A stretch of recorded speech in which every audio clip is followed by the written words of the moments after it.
Right. I think what was interesting for Navigator is that we had built our business, and we'd been pretty successful, and we'd been able to deliver service in an innovative, a unique, and a different way to customers or to clients over a long period of time.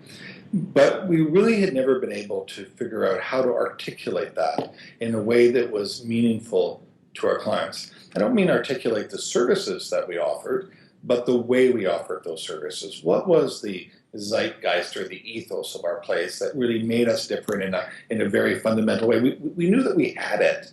We knew it was part of what we did. And in fact, we knew it was what our customers or clients liked, but we weren't very good at articulating that in a way that I say was meaningful and powerful to them, and meaningful and powerful to our existing clients, and crucially, of course, meaningful and powerful to clients that we were just meeting.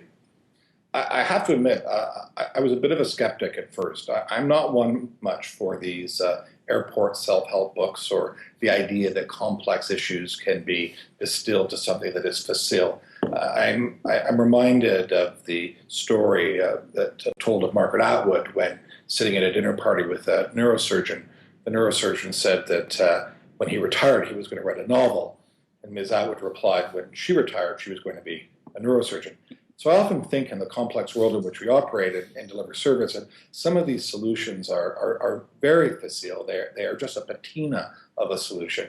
And as I say, I don't think it's a book you pick up in Toronto and you've read by the time you get to London actually provides a solution. So at first I was a bit of a skeptic about what these guys were proposing and whether it actually would work. It was a mark of my frustration that I was willing to try it. Other things hadn't worked out for us, so I decided, why not? We'll give this a shot.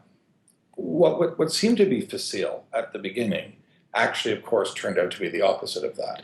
And it was a very rigorous process. It took us longer than we had originally envisaged. But in the end, we actually got a result. So I guess the process itself, I went from being skeptical, a little bit dismissive, if I'm honest, to actually becoming quite a proponent of it and the power of the approach that we went through. And I certainly, I sell my time for a living, so time is valuable to me. And I think all the time I spent in this process was very, very valuable.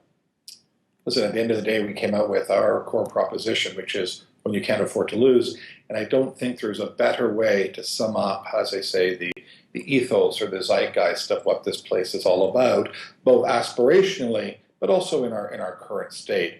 It doesn't describe what we do, but it certainly describes how we do it and the kind of people that we want to do it for. It's had an enormous effect, almost a transformative effect on the way we pitch business, the way we service our current business, certainly the way I feel personally when I'm out talking about our business. As well, it's very clear for clients now that they can see who we're interested in working with and who actually should come and be part of our process. We're not a low margin provider here. We're not a volume provider. We want a very specific kind of client. We want a C-suite client. We want a board client. We want a client where there's an awful lot at stake. And when you can't afford to lose, articulates that in a very, very helpful way to us. So we've gone from confusion to clarity. And we've done it in a way that's turned out to be quite powerful for our whole organization.